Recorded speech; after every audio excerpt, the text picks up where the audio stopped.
Hello விஸ் உலகமே பயங்கர ஒரு பரபரப்பில் இருந்திருக்கு. அதுக்கு என்ன முக்கிய காரணம்னா, அதாவது மத்திய கிழக்கு ஆசியாவில் பயங்கரமாக போர் பதட்டம் அதிகரிச்சிருக்கு. மூன்றாம் உலக போர் ஏற்படுமா அப்படின்ற அதிர்ச்சியில் உலக நாடுகள் இருக்குது. சரி, என்னதான் நடந்திருக்கு அப்படின்னா, திடீர்னு போன ஞாயிற்றுக்கிழமை இஸ்ரேல் நாட்டுக்குள்ள ஒரு 100 ஏவுகணைகள் திடீர்னு வருது. அது என்ன பண்ண தெரியாம தவிச்சவங்க திடீர்னு சுதாரிச்சுக்கிட்டு அந்த ஏவுகணையிலிருந்து அழிக்கிறாங்க. அந்த ஏவுகணை வேற யாரும் விடல, ஈரான் நாடு தான் விட்டுருக்கு. ஏற்கனவே ஈரான் நாட்டுக்கும் இஸ்ரேலுக்கும் பயங்கர ஒரு பிரச்சனை போயிட்டு இருக்கு. அதுக்கு முக்கிய காரணம் என்னன்னா, ஏற்கனவே இதுக்கு முன்னாடி ஹமாஸ் அமைப்பினருக்கும் இஸ்ரேலுக்கு சண்டை நடந்திருக்கு. அதை பாலஸ்தீன் நாட்டிலிருந்து அந்த ஹமாஸ் சப்போர்ட்டா ஈரான் இருந்திருக்கு. இதனால கோவப்பட்ட இஸ்ரேல் என்ன பண்ணுச்சு, இஸ்ரேல் ஈரானையும் ஒரு கண்ணில் பாக்குது. இஸ்ரேல ஈரான் எச்சரிக்கை கொடுத்துட்டே இருந்தது. இந்த நேரத்தில் தான் ஈரான் எப்படியாவது பழி வாங்கணும் அப்படின்னு நினைச்சிட்டு இஸ்ரேல் என்ன பண்ணுச்சுன்னா, சிரியாவில் உள்ள ஈரான் தூதரகத்தில் குண்டு போட்டுருச்சு. இப்ப பயங்கர அதிர்ச்சியான ஈரான் என்ன பண்ணுச்சு, செம்ம கோவப்பட்டாங்க. இதுக்கு பதிலடியா நம்ம ஏதாவது ஒன்று பண்ணி ஆகணும்ட்டு போன ஞாயிற்றுக்கிழமை 100 ஏவுகணைகள் அனுப்புது. இந்த நேரத்தில் தான் இஸ்ரேல் சுதாரிச்சுக்கிட்டு, அதாவது அமெரிக்காவோட அமெரிக்கா துணை இல்லைன்னா அதுல சுத்தமா அழிச்சிருக்கவே முடியாது. பாதையிலேயே அந்த ஏவுகணை எல்லாமே தாக்கி அழிச்சிருக்காங்க. அழிச்சு அதில் ஒரு 10-20 ஏவுகணை மட்டும் கீழே விழுந்துருச்சு. ராணுவ தளத்தில் விழுந்துட்டதா ஈரான் சொல்லுது. இஸ்ரேல் அதை எல்லாமே நாங்கள் வெற்றிகரமா இடைமறிச்சு அழிச்சிட்டோம்னு சொல்றாங்க. ஆனா இதுக்கு பிறகுதான் இதுக்கு மிகப்பெரிய ஒரு விளைவு இருக்குது. உலக நாடுகளே பதட்டத்தில் இருக்காங்க.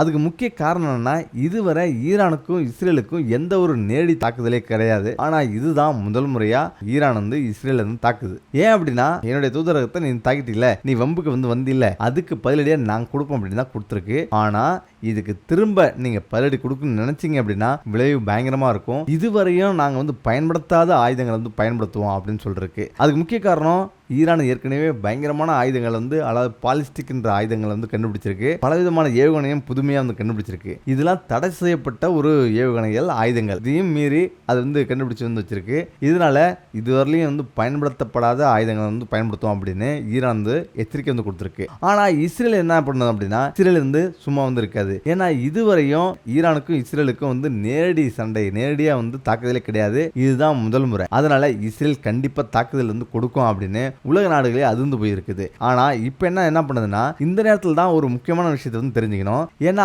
அமெரிக்கா இஸ்ரேல் கூட எப்போதுமே கூட இருந்து இருக்குது. அதுக்கு எந்த ஒரு பிரச்சனையா இருந்தாலும் அமெரிக்கா துணை போயிட்டு இருக்குது. இதனால ஈரான் கூட அமெரிக்கா போச்சுன்னா தான் பெரிய ஒரு பிரச்சனை அப்படின்னு உலக நாடுகள் ரொம்பவே எதிர்பார்த்திருந்தாங்க. மூன்றாம் உலக போர் கூட வித்திடும் அப்படின்னு கூட சொன்னாங்க. ஆனா அமெரிக்கா என்ன சொல்லிருக்குன்னா, இஸ்ரேலை அமெரிக்கா பாதுகாக்கும். ஆனா இஸ்ரேல் எதிர்த்து தாக்கும் போது அதுக்கு துணையே அமெரிக்கா போவாது அப்படின்னு அமெரிக்கா சொல்லிருச்சு.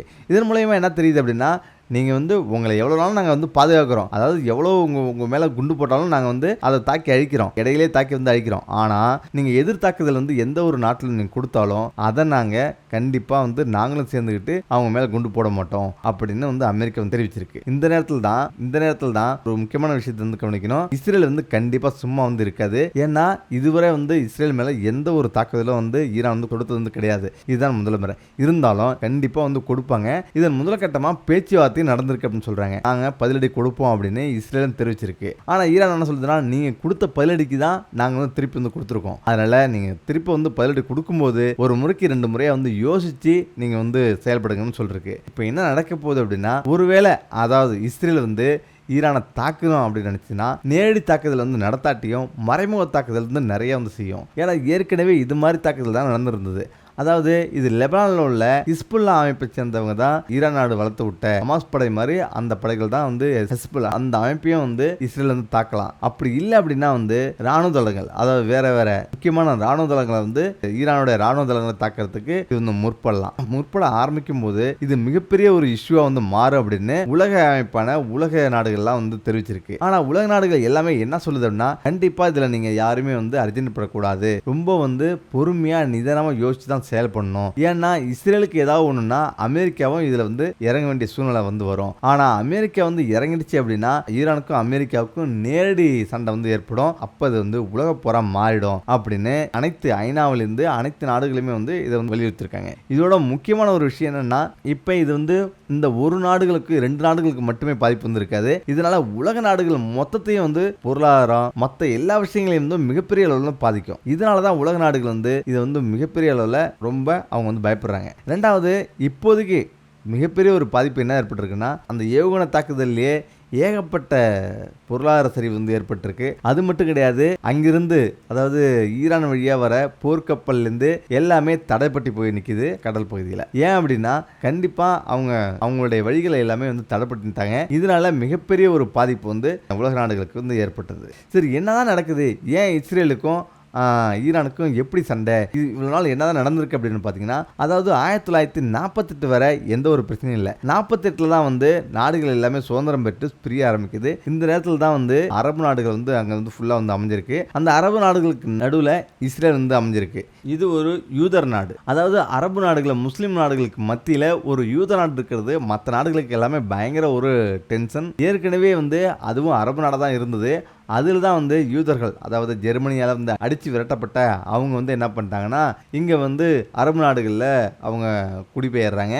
இங்கே வந்து அவங்களுடைய சொத்துக்கள்லாம் வாங்கி போடுறாங்க. அதை ஒரு பெரிய நாடாகவே மாற்றுறாங்க. இதனால் என்ன பண்ணுது அப்படின்னா, மிகப்பெரிய கோபம் அடைஞ்ச அங்கே உள்ள அரபு நாடுகள் எல்லாமே இவங்களுக்கு வந்து எதிர்ப்பு தெரிவிக்கிறாங்க. இருந்தாலும் இது வந்து 1948 எதுவுமே தெரியல. எல்லாமே ஒற்றுமை தான் வந்து போகிறாங்க. அதாவது இஸ்ரேல், ஈரான் எல்லாம் வந்து ஒற்றுமையாக தான் வந்துருக்காங்க. ஆனால் அவங்க வந்து 1970க்கு பிறகு தான் தெரியுது, இவங்க எல்லாமே சேர்ந்து, அதாவது அமெரிக்கா, ஈரான் எல்லாமே சேர்ந்து நம்மளை முட்டாளாக்கி நம்ம எண்ணெய் கிணறுலேருந்து எல்லாத்தையும் வந்து வளத்தெல்லாம் சுரண்டுறாங்க அப்படின்றது அப்போ தான் வந்து அவங்க புரிஞ்சுக்கிறாங்க. அதுக்கு பிறகு தான் எதுக்க ஆரம்பிக்கிறாங்க. எதுக்க ஆரம்பித்த பிறகு தான் இஸ்ரேலை சின்ன சாத்தான் அப்படின்னும் அமெரிக்காவை பெரிய சாத்தான் அப்படின்னும் இவங்க வந்து அழைச்சிருக்காங்க. இப்போ தான் வந்து இவங்களுக்கு வலுவான ஒரு எதிர்ப்பு கிளம்புது. இவங்க வந்து இஸ்ரேல் வந்து எல்லாருமே சேர்ந்து எதுக்க ஆரம்பிக்கிறாங்க. இதுக்கு பிறகு தான் விசுரூபமாகுது. இஸ்ரேலை வந்து அமெரிக்கா பாதுகாக்குது. எந்த ஒரு பிரச்சனை இருந்தாலும் அமெரிக்கா உடனடியாக வந்து அங்கே இறங்கி அவங்க வந்து பாதுகாக்கிறாங்க, சண்டையிடுறாங்க. இதனால பயங்கரமா டென்ஷன் ஆகிறாங்க அரபு நாடுகள் எல்லாம். இந்த நேரத்தில் தான் ஈரான் என்ன பண்ணுதுன்னா, இவனை வந்து அடிக்கிறதுக்கு ஒரே வழி என்ன பண்ணா, இவனை நேரடியாக வந்து அடிக்க கூடாது, மறைமுகமாக அடிக்கிறன்ட்டு லெபனானில் ஹிஸ்புல்லா என்ற அமைப்பு, அதே போல பாலஸ்தீனத்தில் கமாஸ் என்ற அமைப்பு, இப்படி பல விதங்களில் வந்து ஒரு போராளிகளை வந்து அவங்க வந்து தூண்டிவிட்டு அங்கங்கே வந்து இவங்களுக்கு வந்து எதிர்ப்பாகவே இவங்களை சும்மா இருக்க விடாமல் இவங்களை தூண்டிக்கிட்டு எதிர்த்து சண்டை போட்டு இருந்திருந்தாங்க. எங்கள் இடத்துல வந்து விட்டுட்டு போடா அப்படின்னு அவங்க வந்து போரிட்டு இருக்காங்க. இப்படி தான் இவங்களுடைய வரலாறு. இப்போ இதை தாங்கிக்கிட்டு